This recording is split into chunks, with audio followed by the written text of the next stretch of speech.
अगर कहीं ना कहीं भगवान है तो कहीं ना कहीं दुष्ट आत्माएं भी हैं। क्या कभी आपका किसी आत्मा से एनकाउंटर हुआ है? जो भजन भी आ रहे हैं उसमें भी तड़ाके धमाके वाले भजन आ रहे हैं, वही चलते हैं। और जो पहले के भजन होते थे उसमें ऐसी बीट्स नहीं होती थी। And you will feel very free, आप रिलैक्स रहोगे क्योंकि ये हीलर का काम करता है। वो गाना ही क्या है जो आपके सिर में दर्द करता है। आपको नहीं लगता कि आज के टाइम में जहाँ जेनजी हैं वो कहीं ना कहीं अब सनातन और भक्ति से कहीं ना कहीं थोड़ा दूर हो रही है? थोड़ा दूर नहीं हो रही, बहुत ज़्यादा दूर हो रही है। अब कहीं ना कहीं किसी को तो बीड़ा उठाना पड़ेगा। जेनजी सर क्यों सनातन धर्म की तरफ जाए? मुझे लगता है हमें उन पर थोपना नहीं है कि आपको संस्कृति या सनातन को अपनाना है। हमें थोपना नहीं, हमें सिर्फ इतना करना है, आप इंजॉय करो, फिल्मी गाने भी सुनो, पार्टीज भी करो, लेकिन एक समय ऐसा हो, सुबह आप उठते हो, कोशिश करो 10 मिनट ही सही भगवान का नाम लो, मंदिर में बैठो। जैसे भजन है, इससे लोग स्पिरिचुअल बहुत हो जाते हैं, भक्ति से जुड़ते हैं, भगवान से कनेक्ट करते हैं और कहीं ना कहीं पॉजिटिविटी भी बहुत आती है। खाली भजन गाने से ही हम कहें कि पॉजिटिविटी आती है, मैं नहीं मानता। खाई लाठियाँ पड़े जेल में, नहीं झुकाया मान, वंदे मातरम। कभी आपने सोचा नहीं कि ऐसे तो मुझे काफ़ी टाइम लग जाएगा, मुझे आगे बढ़ना है तो मुझे स्विच करना पड़ेगा कहीं ना कहीं? देखिए, भजन ये जो पुराने भजन हैं ये कहीं ना कहीं घर कर जाते हैं।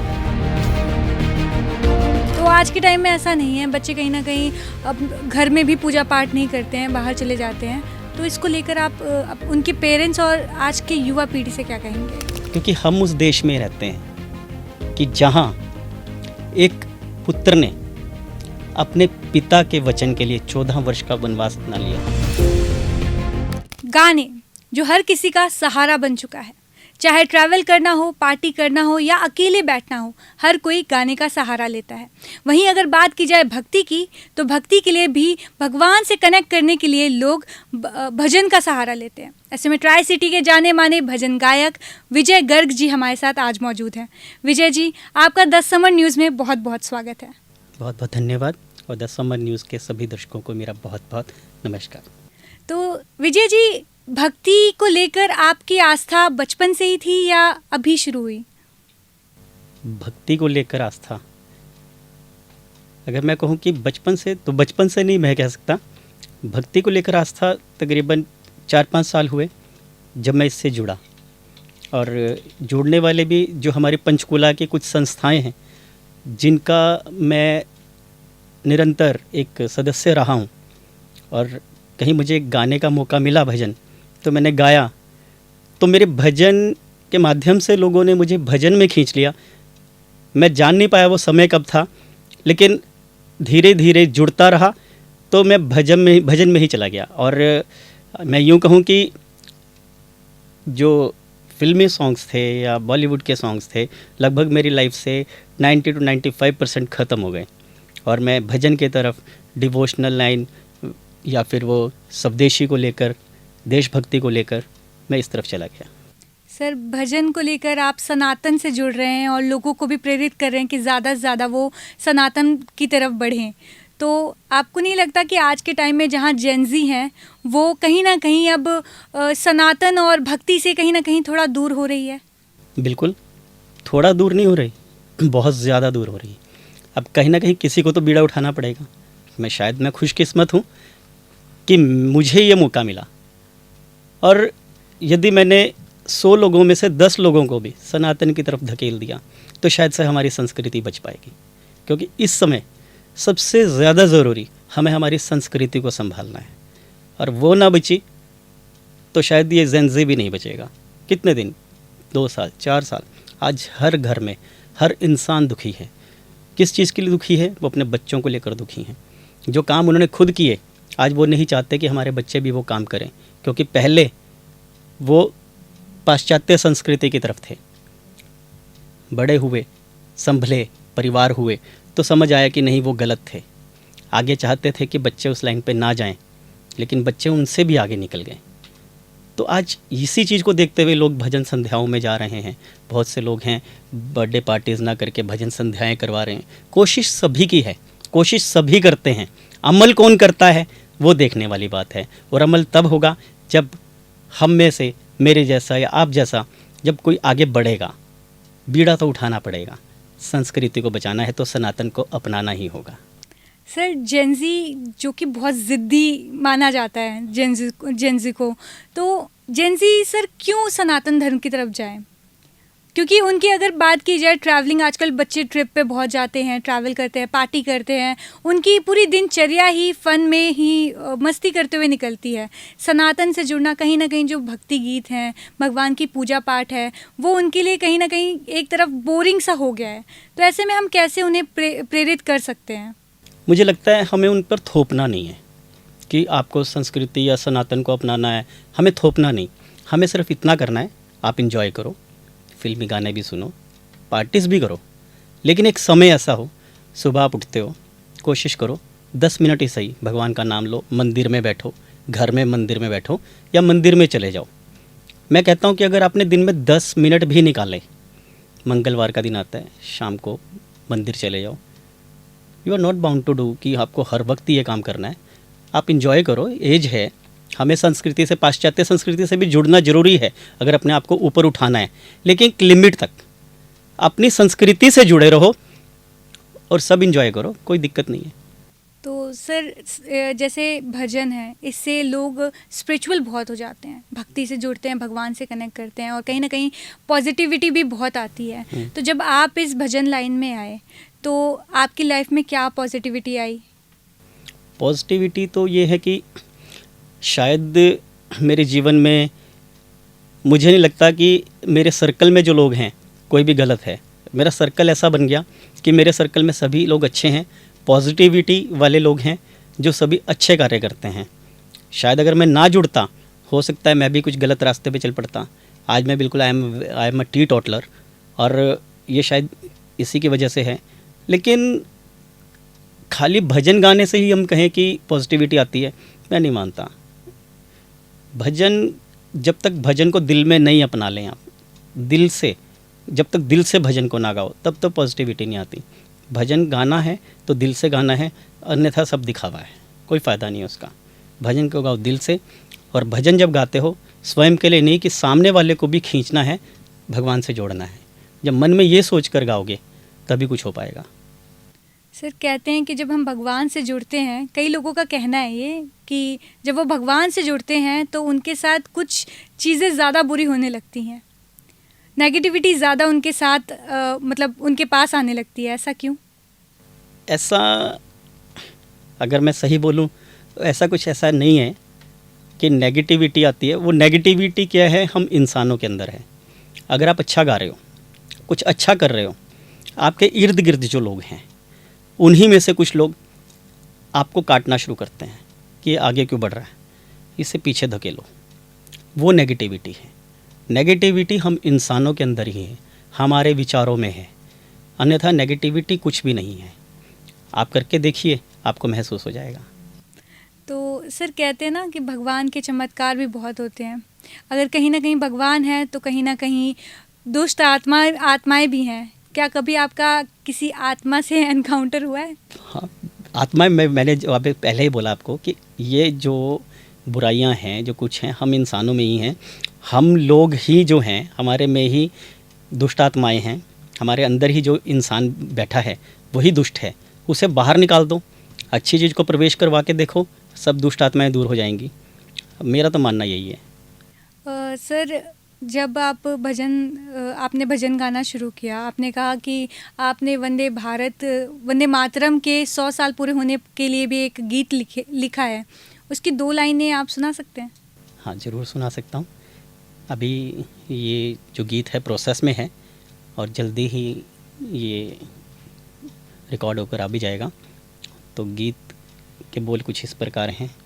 भारत देश महान है, ये भारत देश महान, वर्षों पहले इसी देश में गूंजा था एक गान, वंदे मातरम, वंदे मातरम, वंदे मातरम, वंदे मातरम। कोई नहीं है देश से आगे, देश से आगे। निर्धन धनी युवा नर नारी गुलामी की नींद से जागे। खाई लाठियाँ पड़े जेल में, खाई लाठियाँ पड़े जेल में, नहीं झुकाया मान। वंदे मातरम, वंदे मातरम। जल्द ही आपको ये गीत सुनने को मिलेगा। तो सर आप लिखते भी हैं गीत, सुना है ऐसा? लिखना भी अगर कहूँ तो ये भी एक, जैसे आपने कहा कि जब आप भजन गाते हैं कुछ होते हैं तो चमत्कार भी होते हैं। ये चमत्कार वाली बात है कि कुछ चीज़ें, ये पॉजिटिविटी जिसे कहते हैं, मैं कभी नहीं लिखता था, कभी सोचा भी नहीं था लिखने का। स्वदेशी जागरण मंच हमारे भारत की एक संस्था है जो कि देश में स्वदेशी को प्रमोट कर रहे हैं।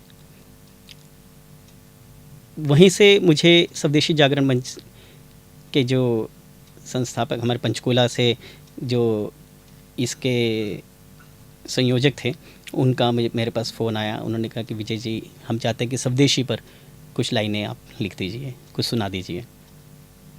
तो मैंने वो लाइनों के लिए, मैंने उन लाइन्स के लिए मैंने किसी एक राइटर से बात की। तो उस राइटर ने मुझे पहले हाँ की, और जब मेरे पास 2 दिन का समय रह गया तो मुझे मौके पर उसने मना कर दिया कि मैं नहीं लिख पाऊँगा। अब मुझे 2 दिन के बाद गीत देना था। तो बस वहीं से एक मन में जागृति आई कि अगर वो लिख सकता है तो मैं क्यों नहीं कर सकता। तो मैंने वो गीत लिखा, स्वदेशी पर स्वयं लिखा। वो गाना सबको पसंद आया। उसका ऑडियो रिकॉर्ड हुआ।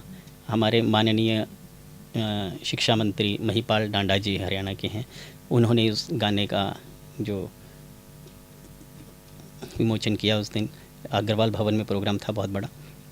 तो उसके बाद उन्होंने कहा कि इसका वीडियो भी बनाया जाए। तो इसी तरह से गाना चलता रहा। हमारे सीएम साहब नायब सिंह सैनी जी, उनसे भी मुझे उन्होंने मुझे पुरस्कृत किया, पुरस्कार मिला। और आगे जाकर मुझे गवर्नर साहब ने भी इसके लिए सम्मानित किया। तो ये कुछ चीज़ें ऐसी होती हैं जो आपकी लाइफ चेंज कर देती हैं कि आप कभी नहीं लिखते थे लेकिन लिखने लगे। उसी के आगे, उसी माध्यम से अब ये वंदे मातरम जो गीत है वो लिख रहा हूँ। तो यही है, लिखना तो इंसान अगर चाहे तो कुछ भी कर सकता है, बस आपके अंदर तो सब कुछ है, उसे निकालना है। सर कहते हैं कि जो भी गायक होता है, जब वो कोई गाना बनाता है तो उसके साथ कई सारी कहानियाँ जुड़ी होती हैं, उसका एक्सपीरियंस, उसके स्ट्रगल्स। तो जब भी आप कोई भजन बनाते हैं उसमें आप क्या स्ट्रगल फेस करते हैं? देखिए, भजन गा रहे हैं उसमें स्ट्रगल तो अगर देखा जाए तो आपकी एक रेगुलरिटी चाहिए हर चीज़ में। आप भजन गा रहे हैं, अब इसमें प्रॉब्लम्स की बात करें तो हम कहीं गा रहे हैं, समटाइम्स क्या होता है कि बहुत से किस्से चलते हैं आजकल बहुत बड़े बड़े सिंगर्स के, कि कहीं आप मंच पर गा रहे हो तो कहीं पे साउंड की प्रॉब्लम आ गई। तो जो आम जनता है, आम जो लोग हैं, सुनने वाले हैं, वो उसे अदरवाइज़ लेते वक्त नहीं, ये गलत बोल रहा है। लेकिन मैं कहता हूँ कि सिंगर्स के साथ ये प्रॉब्लम रहती है। कभी कभी क्या होता है कि साउंड की तरफ से प्रॉब्लम आ जाती है। सभी साउंड वाले ऐसा नहीं करते, कभी कभी साउंड की प्रॉब्लम आ जाती है। वो सच होता है, क्योंकि एक गायक जो गा रहा है उसका सारा कंट्रोल साउंड के हाथ में होता है। वो दिक्कतें आती हैं, उससे हम नज़रअंदाज नहीं कर सकते। वो बैठकर बात की जा सकती है कि क्यों है ये प्रॉब्लम, ये हो जाता है।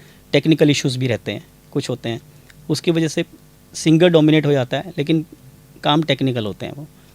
तो ये प्रॉब्लम्स छोटी मोटी फेस करने को मिलती हैं। लेकिन जब हम लाइन में हैं तो सब कुछ देखना पड़ता है। अगर समुद्र में उतर गए तो फिर मगरमच्छों से क्या डरना। तो आपने स्टेज परफॉर्मेंस इतनी बार दिए होंगे, कई बार स्टेज परफॉर्मेंस के दौरान भी आपको कई चीज़ें फेस करनी पड़ी हाँ, होगी, तब इतने ऑडियंस होते हैं। होता है, ऐसा होता है, कई बार ऐसा होता है। कभी कोई ऐसा इंसिडेंट और आपने फिर उस सिचुएशन को संभाला हो? हुआ मेरे साथ। एक म्यूज़िशियन थे कोई, तो मैं वहाँ नया था, उन्होंने मुझे अंडर एस्टिमेट किया। तो कुछ गड़बड़ हुई म्यूज़िशियंस की तरफ से, जो कीबोर्ड प्लेयर थे उन्होंने कुछ गड़बड़ की। तो मैंने नोटिस किया, इशारा किया, लेकिन मुझे अंततः मुझे उन्हें कहना पड़ा कि आप बजाना बंद कर दीजिए, कोई बात नहीं, मैं आपके बिना भी गा लूँगा। लेकिन उसके बाद वो ठीक हो गए। लेकिन ऐसे हैं, ऐसी चीज़ें, कुछ चीज़ें हो जाती हैं, लेकिन मुझे नहीं लगता कि सभी ऐसा करते हैं। लेकिन हाँ, मैं एक चीज़ और, अगर मैं म्यूजिशियंस के बारे में बोल रहा हूँ, अगर मैं ये कह दूँ कि जितनी वाहवाही हम सिंगर्स को मिलती है, उससे ज़्यादा तालियां उनके लिए बजनी चाहिए जो पीछे से म्यूज़िक बजाते हैं। क्योंकि जब वो बजाते हैं तो हम गाते हैं। वाहवाही सारी सिंगर के पास जाती है, उन्हें जो पर्दे के पीछे बैठे उन्हें कोई नहीं पूछता। सच्चाई तो ये भी है। हम ठीक है उनको क्रिटिसाइज़ कर देते हैं कि उन्होंने गड़बड़ की हमारे साथ, लेकिन 99% वो हमारे साथ काम भी तो अच्छा कर रहे हैं। उनके बिना तो हम भी कुछ नहीं है। तो कहीं ना कहीं जो म्यूजिशियन है उन्हीं के हाथ में सिंगर की बिल्कुल लय है। एक टीम वर्क होता है, ये म्यूजिशियंस का, साउंड का और सिंगर का एक टीम वर्क होता है। और वो टीम वर्क जो है उसी से एक चीज़ निकल कर आती है। तो इसलिए मैं तो कहता हूँ कि जब बात की जाए किसी से, जब तालियां बजे तो सबके लिए बजनी चाहिए। मेरा मोटिव है कि मैं चाहता हूँ कि सभी आगे आएँ, सभी के साथ होना चाहिए, ये नहीं कि मैं ही मैं हूँ। सर, जो भजन है, अब भजन काफ़ी पीछे हो चुका है। अगर देखा जाए तो भजन अब लोग ज़्यादा सुनते नहीं हैं। ज़्यादातर जो भजन भी आ रहे हैं उसमें भी तड़ाके धमाके वाले भजन आ रहे हैं, वही चलते हैं। और जो पहले के भजन होते थे उसमें ऐसी बीट्स नहीं होती थी, बहुत सिंपली, बहुत शांत स्वभाव से वो गाया जाता था। तो उसको लेकर आपका क्या कहना है? उसको लेकर तो मेरा ये कहना है कि सही मायने में भजन वही थे। यदि आप घर में बैठे हैं और आप अपने घर में आप कोई भजन प्ले करते हैं किसी भी इंस्ट्रूमेंट पे, किसी भी चीज़ पर, और जब भी हम भजन सुनते हैं, आपने ईयरफोन लगाया कुछ भी, आप देखना कर्णप्रिय वही रहेगा जो जिसमें पुराना म्यूज़िक होगा, मिठास होगी। लेकिन जिसमें बीट्स होंगी आज की लेटेस्ट, वो भजन आपको फील देगा ही नहीं। वहाँ से आप जुड़ नहीं सकते भगवान के साथ। अगर जुड़ना है तो आपको रिदम तो वही लेनी पड़ेगी जो पुरानी है। आप अगर दूर ना जाएं, हम अगर गाने सुनते हैं, आप 80s के गाने निकाल लीजिए, 70s के गाने निकाल लीजिए, लोग आज भी मोहम्मद रफ़ी जी को याद करते हैं, उन्हीं के गानों को लाइक करते हैं, किशोर जी को लाइक करते हैं। देखिए, अगर मन को शांति मिले, it's a big healing, big healer. Music is a healer किसी भी तरह का। अगर आपके पास म्यूज़िक है, आप 3 घंटे अकेले हो तो आपको पता भी नहीं लगेगा, and you will feel very free. आप रिलैक्स रहोगे, क्योंकि ये हीलर का काम करता है। वो गाना ही क्या है जो आपके सिर में दर्द करते हैं, that is just only for dance. तो सर, जिस तरह से प्रमोशन जो मिलती है, प्रमोट ज़्यादातर ऐसे ही गाने करते हैं, तो आप बहुत सिंपल गाने गाते हैं, सिंपल एकदम शांत स्वभाव के गाने होते हैं आपके जो भजन होते हैं। कभी आपने सोचा नहीं कि ऐसे तो मुझे काफ़ी टाइम लग जाएगा, मुझे आगे बढ़ना है तो मुझे स्विच करना पड़ेगा कहीं ना कहीं? नहीं, मैं बताता हूँ, लाइफ जो है, जब तक आप जी रहे हो, लाइफ चल रही है, तो slow and study wins the race, मेरा ये मानना है। अगर मैं सच बोलूं, मुझे ये चीज़ फील होती है, और बहुत से लोग जो मुझसे जुड़े हुए हैं, जो इस पॉडकास्ट को देखेंगे, वो भी इस बात को सुनेंगे और समझेंगे कि मैं गलत नहीं बोल रहा हूँ। उनमें से बहुत से लोग ऐसे भी होंगे जो मुझे ये कहते हैं कि यार विजय, तड़क भड़क वाला सुना यार, कोई मस्ती वाला ऐसा सुना। ऐसे लोग भी सुनेंगे, लेकिन वो इस बात को भी मानेंगे कि मैंने कभी अपनी लीक से हटा नहीं हूँ। मैं जो मेरे मन में आया मैंने वही किया, और शायद धीरे धीरे मैं शायद वो मुकाम हासिल कर लूँगा जो मैं चाहता हूँ। और मुझे लोगों का प्यार मिल रहा है, बहुत प्यार मिलता है, ऐसा नहीं है कि नहीं। मैं इस चीज़ का मेरे लिए प्लस पॉइंट है, अगर मैं स्लो गा रहा हूँ, जैसा भी गा रहा हूँ, मुझे क्रिटिसाइज़ करने वाला कोई नहीं है। एटलीस्ट जो मिलने वाला है वो प्यार ही करता है, तो गलत रास्ते पे तो नहीं हूँ।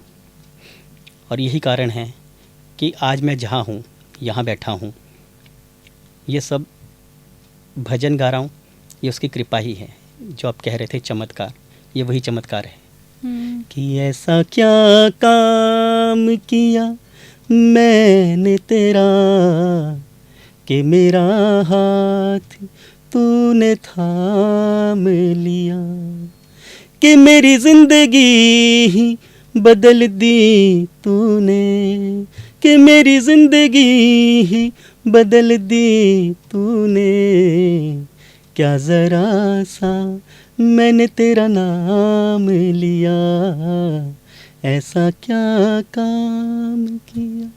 वाह सर, बहुत खूब। ये लाइनें आपने लिखी थी? नहीं, ये मेरी लिखी हुई नहीं है। देखिए, भजन, ये जो पुराने भजन हैं, ये कहीं ना कहीं घर कर जाते हैं हमारे।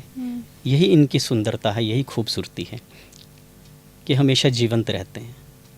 और सबसे बड़ी बात है कि इसमें एक मैसेज होता है, और जिस चीज़ में मैसेज है वही गीत है, वही भजन है, बाकी सब व्यर्थ है। सर, आजकल भजन इंडिया में ही, मतलब जब कोई धार्मिक कार्यक्रम होता है तो भजन के लिए गायकों को बुलाया जाता है। ऐसे ही धार्मिक कार्यक्रम जब विदेश में होते हैं तो वहाँ पर भी भारत से जो भजन गायक हैं उनको बुलाया जाता है। कभी आपको ऐसी कोई अपॉर्चुनिटी मिली? नहीं, अभी तो नहीं। तो कभी मिलेगी तो आप ज़रूर जाएंगे? बिल्कुल ज़रूर जाएंगे, क्यों नहीं जाएंगे। अब सर, बात की जाए भजन गायकों के पेमेंट की, तो कहते हैं कि अगर बात भगवान से जुड़ने की है तो पेमेंट क्यों दिया जाए, क्यों लिया जाए? इसको लेकर आपका क्या कहना है? इसको लेकर जो मेरा कहना है, देखिए, अगर मेरे, आप इस संदर्भ में अगर बात करेंगे मेरी अपनी, तो जो लोग मुझसे जुड़े हुए हैं वे जानते हैं कि विजय बिना पैसे लिए गाता है, और लगभग 5 साल हो गए मैं बिल्कुल फ्री गाता हूँ। मुझे इस चीज़ के लिए क्रिटिसिज्म ज़रूर मिला कि फ्री क्यों गाता है। उससे मैंने कुछ दुश्मन बनाए हैं, शायद भजन फील्ड में ही। मैं किसी का नाम नहीं लूँगा, लेकिन मेरे पास जो आगे पीछे बात आती हैं, कुछ गायक समझते हैं कि ये फ्री में गाता है, क्यों गाता है। कुछ कहते हैं इसमें एटीट्यूड है इसलिए गाता है। लेकिन मैं आपके पॉडकास्ट के माध्यम से सभी को ये मैसेज देना चाहता हूँ कि मेरा किसी से कंपटीशन नहीं है, और ना ही मैं किसी के काम में अड़ंगा डालता हूँ। यदि किसी को लगता है कि मैंने कहीं किसी भजन संध्या में मैं आया हूँ और मेरी वजह से उनके काम में, क्योंकि जो लोग इस काम से जुड़े हुए हैं उनकी रोज़ी रोटी है, वो कमा रहे हैं, और अगर वो नेगेटिविटी, मुझे कुछ लोगों ने बोला कि फ़लाँ इंसान है वो आपके बारे में ये बात करता है, उसने आपके इस प्रोग्राम को ख़राब करने की कोशिश की है कुछ, तो मैं उसमें भी कभी उसकी बुराई नहीं करता। मैं कहता हूँ नहीं, वो करेगा, उसका काम है, उसका पेशा है, वो बाय हुक एंड क्रुक वो आगे आने की कोशिश करेगा, मुझे पीछे करेगा, उसका काम है, मेरा काम नहीं है। मेरा काम है सिंपल, अगर मैं भजन गा रहा हूँ, मैं पैसे के लिए नहीं गा रहा। हाँ, लेकिन लोगों ने अकल दी कि नहीं, पैसे लेने ज़रूरी हैं, फ्री की तो कदर कोई नहीं करता। सर, आप बॉलीवुड गाने भी गाते थे, स्टेज पे परफॉर्म करते थे, लेकिन उसके बाद अब आप पूरी तरीके से भजन में स्विच हो चुके हैं, भजन ही गाते हैं। तो जब कभी वाइफ के साथ कहीं जाना हो या कोई रोमांटिक पल जीना हो तो उस वक्त आप क्या करते हैं? देखिए, अब भजन से जुड़ने के बाद तो मैं भजन ही गाता हूँ, और रही बात अब रोमांस वाली, तो ऑब्वियसली अब शादी को इतने साल हो गए तो और घर में इस पे पॉइंट उड़ जाता है। मेरी वाइफ मतलब मेरे भजन तो सुनती नहीं है, ये तो नॉर्मल सी बात है। हाँ ठीक है, पहले शौकिया में, देखो मेरा पैशन था सिंगिंग, पैशन के साथ साथ ही मैं भजन लाइन में जुड़ा हूँ। मैंने कभी भी ये सोचकर नहीं गाया कि मैं इसे प्रोफेशन में तब्दील करूँगा, एक पैशन के तौर पर ही लिया। मैंने जब भी बॉलीवुड सॉन्ग्स गाए वो पैशन के तौर पर ही गाए। मैंने कभी प्रोफेशनल शोज़ में नहीं गाए, पब्लिक शोज़ हैं जैसे या फिर कोई मोटिवेशनल शोज़ हैं उनमें गाया मैंने। और रही बात अब वाइफ के साथ, ठीक है वो कभी आगे पीछे होते हैं तो कभी नॉर्मल गुनगुना लेता हूँ, एज सच ऐसा नहीं है, because she don't loves my voice मैं बेसुरा हूँ उसके लिए बहुत बड़ा। लेकिन हाँ, शी रियली सपोर्ट्स में, वो मुझे बहुत ज़्यादा सपोर्ट करती है इस चीज़ के अंदर। अगर मैं कहीं भी जा रहा हूँ, गाने के लिए जा रहा हूँ, तो मेरा साथ देती है, और शायद इसी वजह से मैं आगे भी हूँ। अगर वाइफ का सपोर्ट आपको ना मिले तो आप आगे नहीं बढ़ सकते, ये तो सच है। सर, अगर आपको अपनी वाइफ के लिए कोई रोमांटिक गाना गाना हो तो आप कौन सा गाना गाएंगे?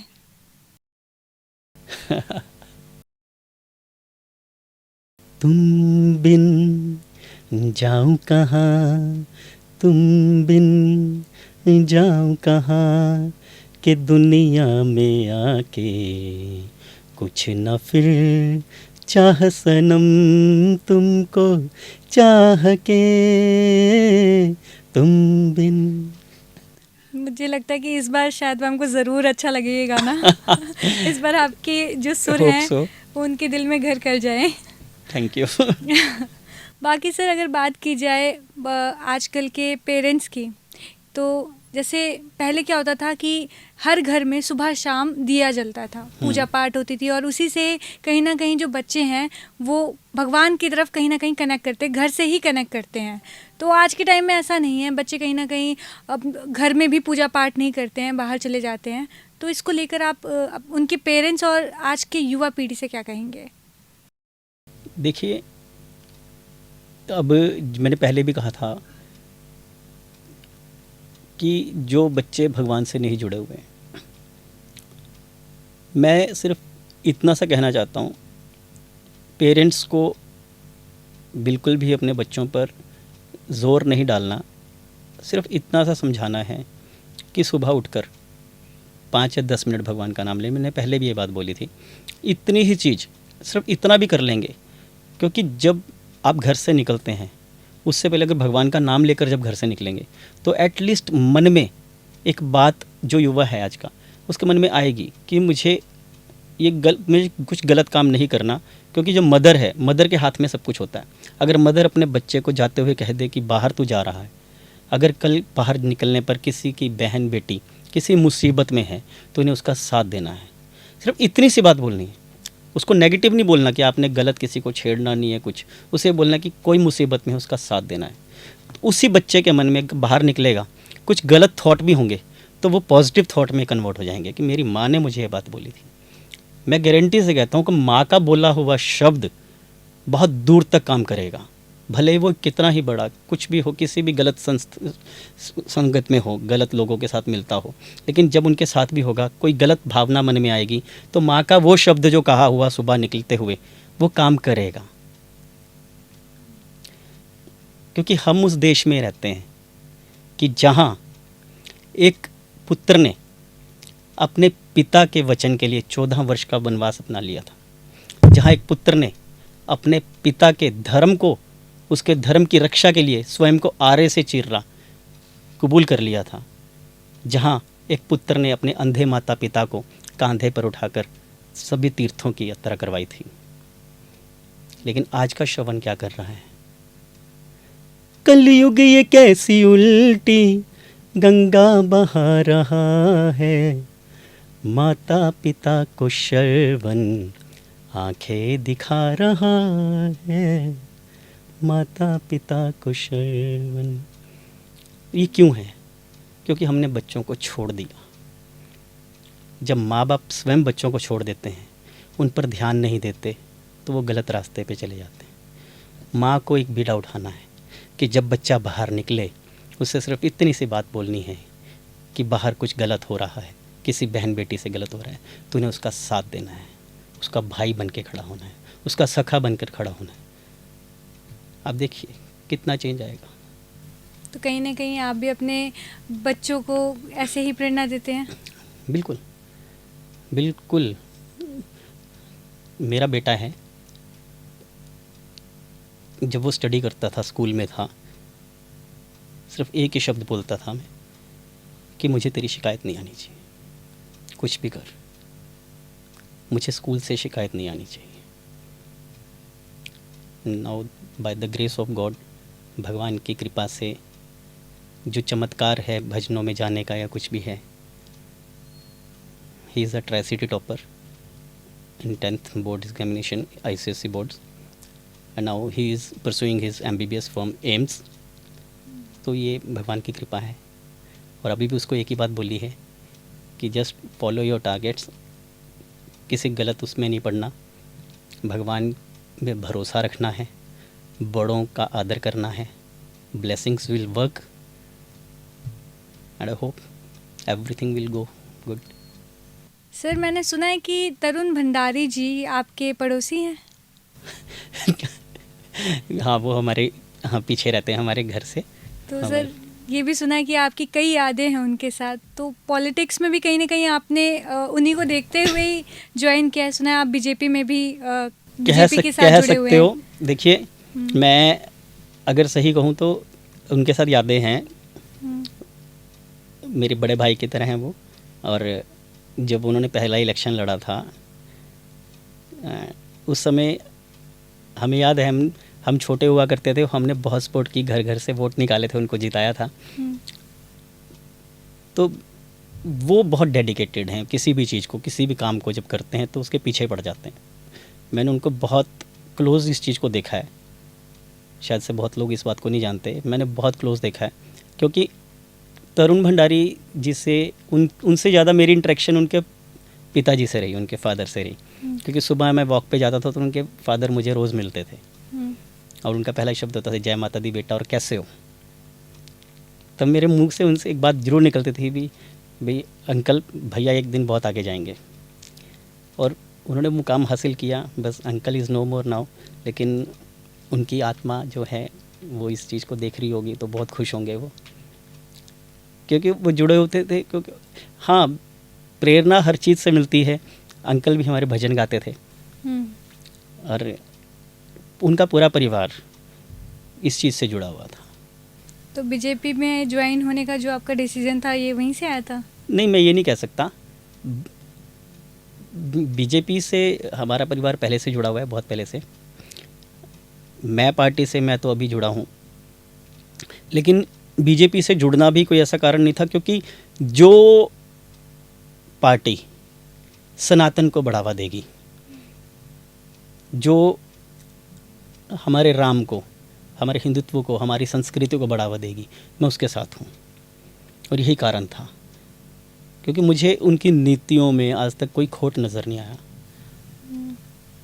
देखिए, मैं कभी भी दूसरे धर्म के लोगों को गलत नहीं बोलता, कभी भी नहीं कहता। और मैं तो इनफैक्ट मैं तो ये कहता हूँ, दूसरे धर्म के लोग बहुत अच्छे हैं। उसका कारण है कि जब बात उनके धर्म पर आती है वो सभी एक हो जाते हैं। लेकिन बात जब हमारे धर्म पर आती है, हम 10 लोग बैठे होते हैं, 10 के 10 के सुर अलग होते हैं। यही विडंबना है, यही हमारी कमी है। इसी वजह से दूसरे धर्म के लोग हमारे हिंदू धर्म के ऊपर उंगली उठाते हैं। हमें उनसे सीखना है, हमें उनको अपोज नहीं करना। उनसे सीखने वाली चीज़ सीखो, उनकी गलत चीज़ को छोड़ दो। जो वो गलत कर रहे हैं उसको छोड़ दो, लेकिन उनसे अच्छी चीज़ तो निकालो कि उनमें कितनी एकता है। भले वो कोई भी धर्म है, धर्म कोई भी गलत नहीं होता। उस धर्म में कुछ लोग गलत होते हैं, जिसकी वजह से उस धर्म को खामियाजा भुगतना पड़ता है। मैं किसी पार्टी को गलत नहीं बोलता, उस पार्टी में काम करने वाले लोग गलत हैं।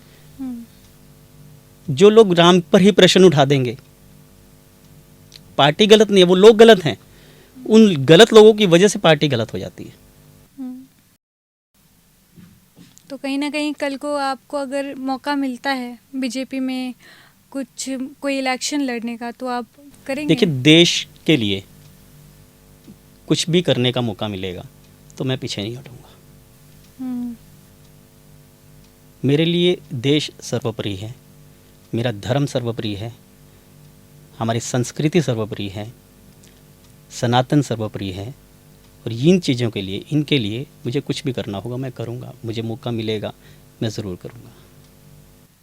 तो सर, अब ये आखिरी क्वेश्चन मैं आपसे करने जा रही हूँ कि कहीं ना कहीं अभी भी इतनी सारी कॉन्वर्सेशन के बाद भी, आज भी अगर हम किसी जेंजी या किसी बच्चे को बोलें कि तुम भगवान से कनेक्ट करो, भजन सुनो या कुछ अच्छा करो, तो वो हमसे यही पूछेंगे कि क्यों करें, हमें क्या मिलेगा। क्योंकि आज का जो दौर है, इंसान कोई भी चीज़ बिना मतलब के नहीं करता। तो ऐसे में हम कैसे यकीन दिलाएं उन बच्चों को कि ये करो, ऐसा कौन सी पॉजिटिव बातें उन्हें बताएं ताकि वो ये चीज़ें करें? देखिए, कुछ चीज़ें ऐसी होती हैं जिसका रिज़ल्ट सामने नहीं होता। भी हम उनसे कह दें कि आप ये करो तो ये होगा। हम उन्हें ये कहें कि आप एक बार कर देखो, देन यू विल फील कि क्या होता है। क्योंकि ऐसे हम कहेंगे कि हमने ऐसे किया और हमारे साथ ये पॉजिटिव हुआ, कोई नहीं मानेगा, सब ढकोसला कहेंगे। लेकिन जब तक वो खुद अपने अंदर अमल करेगा, देन ही विल फील। मैं तो कहता हूँ कि पेरेंट्स को चाहिए कि छोटे बच्चे हैं, उनको मोटिवेट करो। शुरू से ही बच्चा 3 साल का है, 4 साल का है, 5 साल का है, स्कूल जाता है, तभी से उसके मन में डाल दो कि नहीं मुझे कुछ करना है। ये ज़रूरी नहीं कि आपको गाने की तरफ जाना है, भजन की तरफ जाना है या किसी तरफ जाना है, किसी भी एक्टिविटीज़ में, but you should be active. Parents आजकल बच्चे को स्कूल भेजते हैं तो बच्चे से ज़्यादा बर्डन पेरेंट्स के दिमाग पे होता है कि ये क्या करेगा। बच्चे का माइंड एक नरम मिट्टी की तरह है, क्ले जैसे होती है, उसे जैसा बनाओगे वैसा बन जाएगा। आप उसको शुरू से सिखाओ कि नहीं आप जाओ, स्कूल में कोई एक्टिविटी होती है उसमें पार्ट करो, बच्चे को आदत पड़ेगी। जब आप उसको डालोगे उस लाइन में, मुझे लगता है कि ये चीज़ें अपने आप काम करेंगी। और जब बच्चा किसी एक्टिविटी में निकल जाता है, एक्टिविटी में जाने से नेगेटिविटी ख़त्म होती है। एक्टिविटी में जाने से जो प्रेशर स्टडीज़ पे वो ख़त्म होता है। एक्टिविटीज़ बहुत काम करती हैं, क्योंकि जब आप खाली हो आप एक्टिविटी में काम करोगे, क्योंकि आप जब स्टडी कर रहे हो आप बोर होते हो, आपका मन करता है कुछ करें। अगर कुछ एक्टिविटी करने को नहीं है तो दिमाग नेगेटिव घूमेगा, कुछ गलत चीज़ों की तरफ ध्यान जाएगा। लेकिन जब एक्टिविटी करते हो तो आपका मन करेगा मैं गाता हूँ, चलो यार मैं थोड़ी देर गा लेता हूँ। छोटे से ही करना पड़ेगा। इसके लिए अगर मैं अपना ही छोटा सा एक किस्सा बताता हूँ। When I was in 3rd standard, बहुत पुरानी बात है, कभी कभी मुझे याद आ जाती है तो मैं जिक्र कर लेता हूँ। I was in 3rd standard and it was a time of morning session. एक जैसे सुबह प्रेयर का समय था, तो मॉर्निंग असेंबली में I was in my Q. तो स्टेज के ऊपर हमारे स्कूल में क्या होता था कि सुबह प्रेयर के बाद 15-20 मिनट का एक ओपन सेशन रहता था, जिसमें कोई भी कुछ भी करता था, पोएम सुनाता था, कुछ भी किसी तरह का भी, कोई ऐसे सुना रहा है, कोई गाना सुना रहा है, ऐसा कुछ रहता था। तो मैं देखता था कि रोज़ कुछ ना कुछ होता है। तो suddenly one day I came out of my lane, just move on to the stage. Teachers was just watching me, किसी ने रोकने की कोशिश नहीं की।